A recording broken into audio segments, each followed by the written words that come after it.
I'm so tired. Hello. I have been procrastinating, 2 weeks since I've recorded a video, which is like perfectly fine. I upload my videos every 2 weeks for right now. And it's like, okay, I have plenty of time to record. And it's like, oh, I'm gonna record. I'm gonna record. I'm gonna record. So it's like, I just got off work. I took out my dogs. And now I just gotta do it. So this is me doing it. I had a whole idea to just talk about my jobs, which is like perfectly. Fuck! My light's not on. Oh wait. Remote control. Fuck. Oh wow. I'm glowing. I want to do this. I swear, I want to do this. I want to do YouTube. I want to make videos. It's just like, I want to exercise, but it's like, do I really want to? Because it's a lot of effort. But the best things in life require effort. And I have a microphone now. Right, I gotta enunciate. Because in my first video, I noticed that I was like slurring words. So it's like now I have to enunciate my words to make sure that you guys can understand me. And when I say you guys, I mean the friends that I bully to watch these videos. So thank you, friends that I bully to watch these videos. Hit that like button, subscribe, and leave a comment down below because that's the things you're meant to say as a YouTuber. Please comment below what are the things that you want to do in life that requires so much effort and you have to force yourself to do it because you want to do it, but your body is, my dog is going crazy right now. That can be like working out or reading a book or scheduling hangouts with your friends. Yeah. I don't know if you can see my, oh wait, Artemis. Up. Up. Hey, she's in frame now. Okay, that's enough. I love you. Hi. Thank you for that. That's my dog. Artemis. I love her a lot. She's my baby. She's my girl. She's my baby girl. Let me tell you about the story. So, I live right next to a dog park in my apartment complex. And it's like very convenient to just take them out. But there is this gate from where you enter, but there's another gate on the opposite side of the dog park where it's like two gates that swing open and it's like never locked. I don't know, because they just don't connect. So there's like a little gap in between them. And there was this person who's been putting zip ties around it, which is like, thank you for making sure that they don't like swing open. So I can just like let my dogs like roam around, not be on their leash, which is incredible. I take my dogs out one day, and as I'm unclipping them, I'm unclipping the second one, my second dog, and I notice that I don't see my dog anywhere, Artemis. And quite literally, I look around and I see that the gate is like wide open, and she went like running out.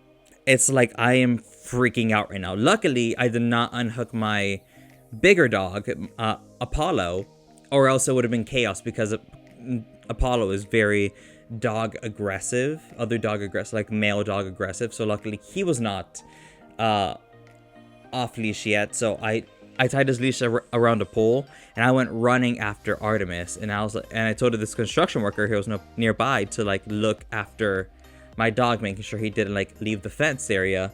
And I was looking for like 10 minutes and freaking out. And so I call my partner who is asleep. I'm like, hey, I fucked up. Please help me find Artemis. So he goes in his car while I'm just like walking around the apartment complex trying to find her. And then he comes up with Artemis in the car. And as soon as he parks and I see her and I hold her, I just start weeping and weeping and weeping.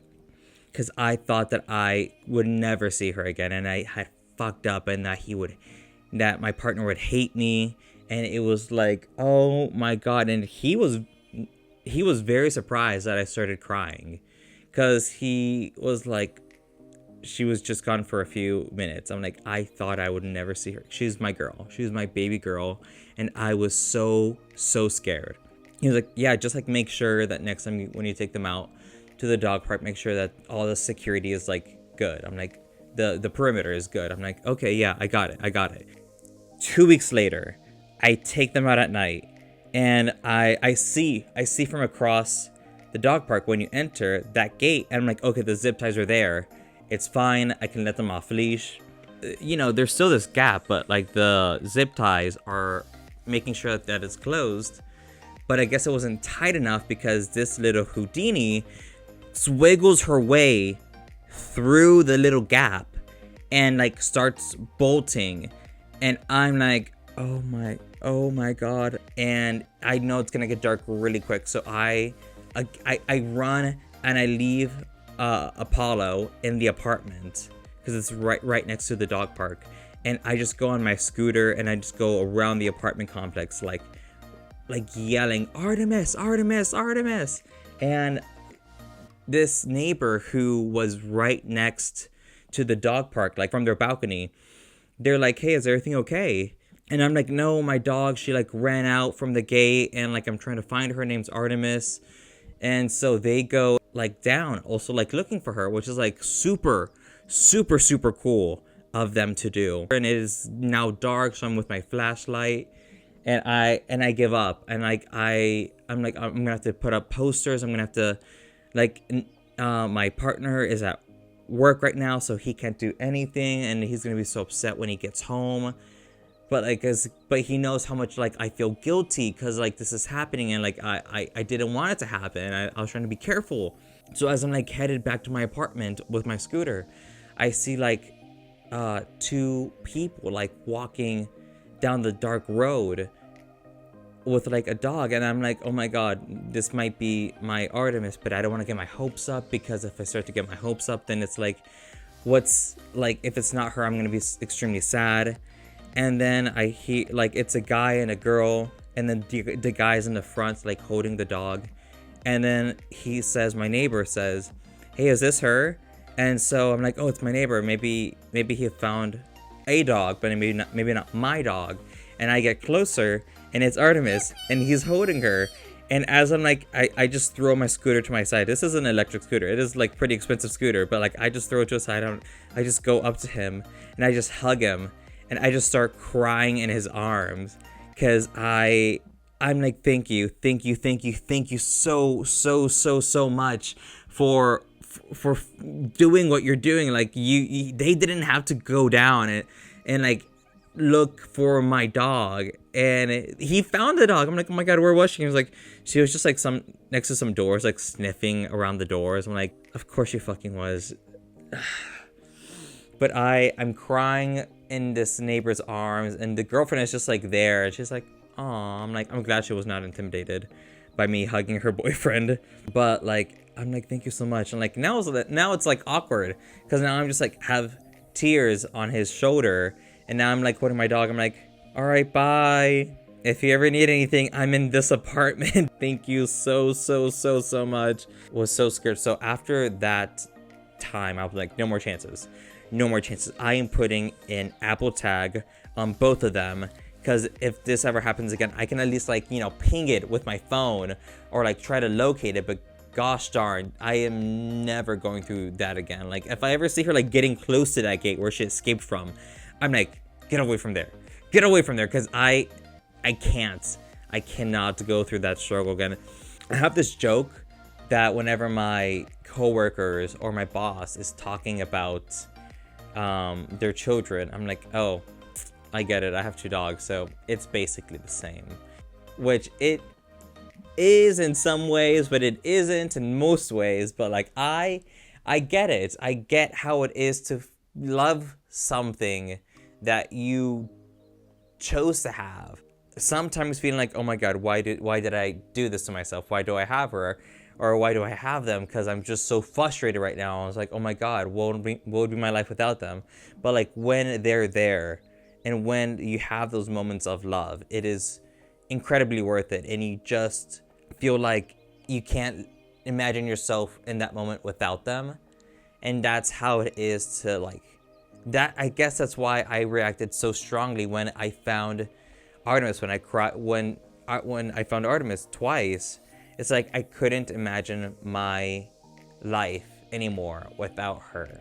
Despite how much she annoys me when she pisses on the couch or runs away because of my own fault, it's like I am just so used to the love that I receive from her that I can't imagine that love anymore, my life anymore without that love. And I think we all experience that to some degree. Like it is with partners or with friends or with family members. When we no longer have that, we have this grief of no longer feeling that love, because love from anything is so unique. It is just a different uniqueness kind of love. So I was already grieving not having that love from this creature that I chose to have and I adore and is so freaking sassy. But I'm sure there's more to that. But in my very mundane words, I love my dogs so much. How long have I been talking for? Like, goddamn, is this even recording? I sure hope so. Good, 16 minutes. Oh my god. I was gonna make a video about the horrible kinds of bosses that I've had in my entire life, because I've had like 27 jobs. I counted. I have a list of all the jobs I've ever had, and let me know if you want to hear that. But just my dogs, I can't live without them, and it's fine. This is a video about my dogs now. I'm making a video about my dogs because that's all I've been talking about for the last 10 minutes, because gosh darn. Okay, so if you're gonna get dogs, get them from a rescue. Don't go to like Petland or like, because that's all breeding, and I feel like the dogs that need the most love in the world are from rescues. And I got both my dogs from a rescue. One is my first dog, Apollo, is a Akita, and my second dog is a Artemis. She is a Shiba Inu. Shiba Inus are known for their face being on the Dogecoin. I think I said that right. And whenever I tell my friends or anybody that I got my dog from a rescue, especially my Artemis, they're like, oh wow, you're really lucky. Shiba Inus are like hard to find, especially at a rescue. I'm like, yeah, I got really lucky. Actually, this guy came in like 20 minutes after we went to the rescue, signed in, and you know, it's like order of appearance, like, you know, on the list of whoever shows up first. We were the second to last people to be seen, and then once we were like gonna go see the dogs, we heard the guy who came in after us saying, oh, I want to go see, let's say, 626, Animal 626, and they're like, oh, actually, they're gonna go see her right now, but if they don't adopt her, then you can see her. And so I tell my partner, I'm like, we need to adopt her, because if we don't adopt her today, she's not gonna be here again.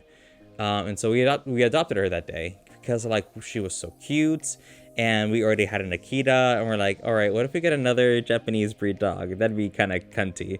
Apollo is a, as you know, Akita, and he is like probably 70 pounds. He was probably 60 when we adopted him. He's gotten fat, and quite literally, he is a sweetheart. Like the first night that we got him, he would not stop barking because we put him in a kennel to, like, you know, so he wouldn't piss everywhere. And he was just like whining and whining. And so we quickly realized he had separation anxiety. My partner would not let him like come into the bedroom with us because we're like, we don't know how he's going to react. Like, he needs to learn how to be without us. And it's probably the way that I was raised, but like if you hear like when I would cry in the middle of the night, my mother would come in and like, you know, would like sleep next to me until I fell asleep. The first night with Apollo, I just laid down. I just grabbed a blanket, grabbed some pillows, and I just laid on the floor so he wouldn't feel like alone. Nick didn't want him to be out of the kennel, so I just laid on the floor, slept there that night. And then from then on, he never slept in a kennel again because we were like, all right, we're going to have him in the bedroom because I don't want him to be whining, and I think we can trust him at this point. I don't have favorites, but I do love Apollo so much because he is my boy. Come. Yeah. Say hello. Okay. Can I talk my shit again? Thank you. Thank you for making an appearance. This video's about you two. That's my video. That is my dogs, because gosh darn, I love them. Some quick fun facts about them.